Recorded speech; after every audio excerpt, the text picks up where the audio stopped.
Hey everybody, one more selfie video before the good camera arrives and I up my production game. I think I've mentioned here in the videos, I've certainly said it on the podcasts, that most every day I watch Rising. I don't always get through the whole show, but I try to make a point of watching the first three segments. That's the first segment where Sagar and Crystal talk about, the big story in the news or the big story in their perspective, as to what the big story should be. And then the next two segments are her radar and his radar. They each have a scripted essay that they read off a teleprompter and then they discuss it for a few minutes, and that's the end of the segment. I always try to watch those three. Today I just got through the first segment and Crystal's radar, and it's not that I have a brilliant idea, it's just I couldn't sit there and absorb, I had to talk. And thank you. I know you probably watched Rising or something like it. You probably have some source that you check in with that isn't me, some source that you check in with regularly with a larger audience that, you know that when you're watching it, a lot of other people are watching it, you're resonating with them. Less so here, but that's mine. That's the thing I check in with daily. So this is a topic I've covered in videos before, and it seems like it's a short conversation. Some people say, abolish the police. The institution as the police, as it stands now, does more harm than good, and it would be a fool's errand to try to reform it, particularly with the culture that is entrenched, with the people who have been selected for, basically police departments selecting for sociopaths. I'm not saying all police officers are sociopaths. I'm a middle-aged white guy now. If I call the police, they come, and they're not looking to fuck me up. But I've been a young man. Before I was a middle-aged man, I was a young man. And the police were there to fuck me up, even though I'm lily white. So I understand some people call for abolishing the police, and other people hear that, and it sounds insane. That sounds like, let's stop practicing medicine and all just ohm together, and that's how we'll take care of our health. That just sounds... Abolishing the police sounds like a ludicrous, insane, crazy idea. But the institution of the police as we know it is not that old. In terms of the human species, it is super brand new. In terms of human civilization, it's pretty new. It's roughly about as old as the Industrial Revolution, really. There are other ways for societies to govern themselves, to police themselves. Police as a verb, it has a meaning. It means to impose order. To impose order on something. I didn't just look up the definition of police, so, if there's a different definition, I'll throw it up on screen. Some neighborhoods are over-policed. You've surely heard that. What that means is there's too much police presence there. There's too much involuntary interaction between the people who live in that neighborhood and the police. But there are other meanings for police. Police just means impose order, and there are situations when we want some mechanism to smooth out a chaotic situation, to settle things down so, we as a community can sort things out and see what's what and what needs to be done. That is a valid function of the police. So we need a way to do that. But what are the other things that police are supposed to do? Crowd control, sure. Riot control. That's what they're doing right now. Or, that's what they're not accomplishing that, but it is a activity that they're engaged in. Their side of that struggle, their action is called crowd control. Even though there is no control, clearly no control to be had. So what else do the police do? They investigate crimes. So somebody breaks into your house. You call the police. The police come. They see, yep, your door's broken. They take your statement. They get a list of your stuff that was taken. Do you have any expectation whatsoever that you're going to get that stuff back? That the police are going to go out and they are going to investigate the crime that was committed against you and recover your property? Maybe it happens. It certainly doesn't happen regularly enough or often enough that anybody expects it to happen. I don't think it takes much imagination at all to think that in this world of ubiquitous corporate surveillance that we all acquiesce to, we pay money for the gizmos that keep track of us. I'm talking into my smartphone here. I'm wearing a Huawei fitness band that is taking my pulse all day long. It probably knows right now I'm a little bit worked up. And probably by now, if they care, if they cared to know, the Chinese Communist Party could know what my heart rate is in the moment. Clearly, there are more effective options already in place for tracking people and property, investigating things. As we move into the era of the Internet of Things, and every little gizmo that you have, regardless of how cheap it was, how little you care about it, will soon likely have an embedded RFID chip in it, and possibly even some sort of chip broadcasting its location, depending on, what it is. Like, you're not going to put that in a pen, but there might be an RFID chip in the pen. And when I say chip, I'm not talking about a silicon wafer. I'm talking about something like the size of a grain of sand. Tiny, tiny little things. Investigation can be done by other means. Police aren't that good at it.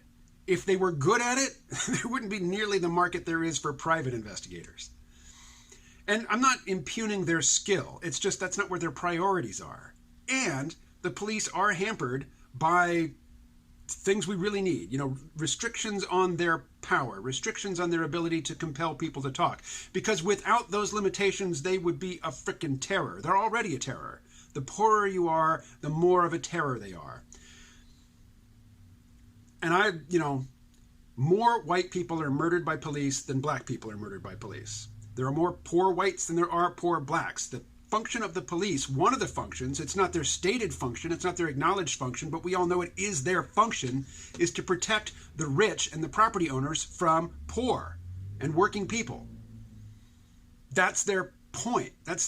There are more white people in the category that the police have been assigned to police than there are black people. So more white people get abused, more white people get killed, more white people get imprisoned for frivolous reasons than black people. But, in our media culture where the mainstream corporate media has sided with the Democratic Party, but the Democratic Party and the Republican Party are both like this in their agreement that working people have to be kept at each other's throats. There can be no solidarity between white working people and white or people of color who also work, who trade the hours of their lives for a pittance in order to pay for their rent, for their groceries, for their gizmos. I was going to hold up my phone, but I'm talking into it. Black lives matter. Yes, they do. And I won't cheapen it by saying all lives matter. Black lives fucking matter. The police are shitty to black people. But as Ice-T points out, God damn it, praise Ice-T, dark skin has always been a proxy for poverty. Police fuck with poor people. That's what they do. I've been a middle-aged white guy with my educated diction, but driving cross-country in a beat-up old pickup truck, and man, I get pulled over. And they put their hands on me. Nothing produces enduring rage and hatred of law enforcement like cops taking any little excuse to put their hands on people. I never had a knee in the back of my neck. I never had my arm twisted up behind my back. But I did have cops put their hands on me, and that infuriates me. Now, I've got an additional layer because my dad was law enforcement, and he was kind of a dick about it. I mean, he didn't know how to leave all the cop bullshit at work. So that got brought home.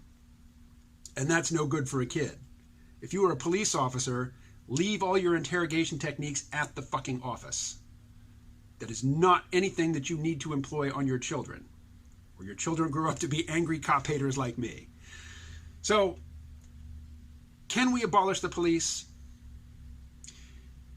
If we as a society realize that it is not a legitimate function of government to break into people's houses, to murder their dogs in front of their children because you suspect they might have a little bit of weed, when we realize that it is not a legitimate function of government, that nothing in the Constitution says that citizens should have to surrender up bodily fluids to prove that they adhere to the right lifestyle.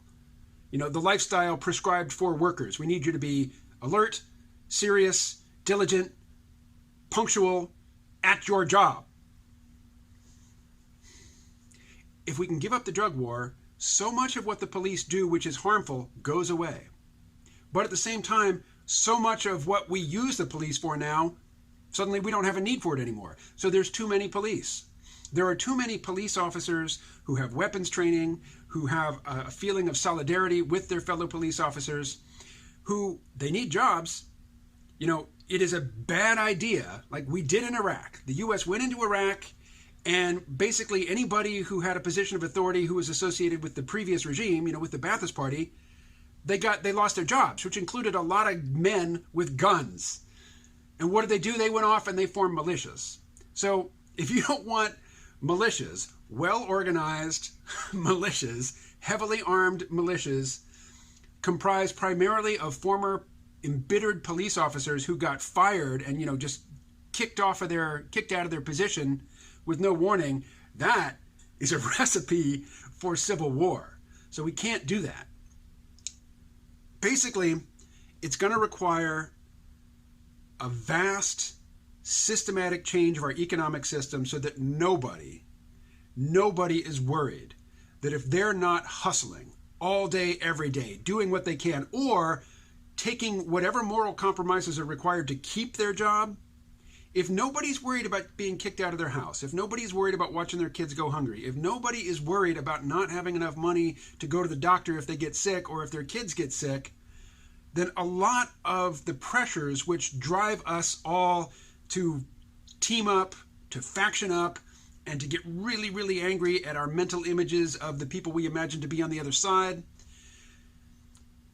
without that anxiety, without that pressure, so much of what is ailing us right now goes away. But that's the leverage that the ruling classes have over us, that we are habitually at each other's throats. You know, unions have been defeated. Unions are gone. I mean, it's possible. It is statistically possible that of the 200 or 300 people who are going to watch this video in the next couple days, 1 or 2 of them are in unions. But for the most part, unions have been obliterated long since. I can't tell you how many straight jobs I've worked in my life, and I've never even had an opportunity to join a union. It's just never been on offer. So when public sector employees, who are among the last to have unions, you know, to still be participating in unions and getting those benefits, when their right to organize is being infringed upon, so much of the rest of the working class, and I'm right there, say, well, you guys are making $25 an hour, you got full benefits, and you're complaining? Fuck off. Fuck you. You don't deserve a union. I mean, it's not my ideological point of view. That's just my emotional reaction. And that is good for the ownership class. They love to see that. To see the rest of the working class angry at the thin, you know, film left of unionized labor left in this country. That's great for them. Violence. I'm 52. My endocrine system is settled compared to where I was in my 20s. In my 20s, if I were 20 years old today, I would probably be out there in front of CNN headquarters, pacing back and forth, looking for a way to get in there at the right angle and beat the shit out of those motherfucking cops at the bottom of the stairs. I'd be right there. But I'm old, and my limbs break easily. And I don't have access to medical insurance, and I have a cat to feed and work to do, and the last thing I need is a trip to jail, you know, by way of the emergency room. So I've aged out of the rioting cohort, you know, age cohort, but I get it, and I still get angry enough that I fantasize about it. But you got to recognize that feeling, that glorious feeling of group violence. I mean, group action of any kind. If you're on a team, a sports team, and you've practiced, you know, you've trained really hard with this particular group of people under this particular coach, you have patterns, plays, you have stuff that you all have memorized together, that you've practiced together, and you're winning. Damn, that feels great. That feels great. But it's nothing compared to rioting. Oh my God, there's a Dead Kennedy song about that. You know, rioting, the unbeatable high. It is unbeatable. I mean, and here's the stereotype. White people riot when their sports teams win. My first experience of this, I'm 17 years old, senior in high school, Kansas City, Missouri, my hometown team, 1985, they're in the World Series. I went down to this trendy area called Westport in Kansas City, and I'm only 17 at the time, but because it's such a festive atmosphere, they're letting anybody into the bars. I get into the bar, I'm drinking beer, watch the end of the game, the Royals win, everybody pours out into the streets, it's cheering, screaming, it is such euphoria. And then people started lighting M80s and throwing them into the crowd. And then somebody started rocking a car back and forth. And then the car was upside down and on fire. And I was like, oh, shit.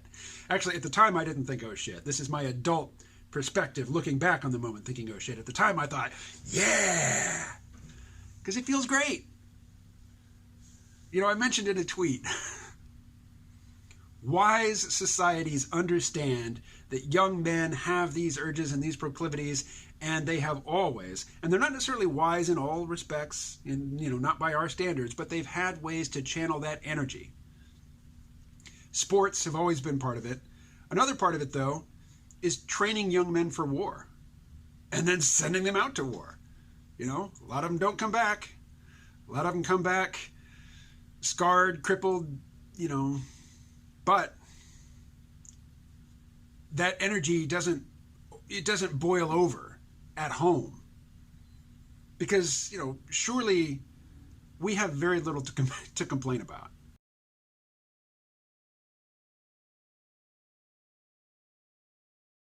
All right, enough of my ranting. Oh, there'll be more.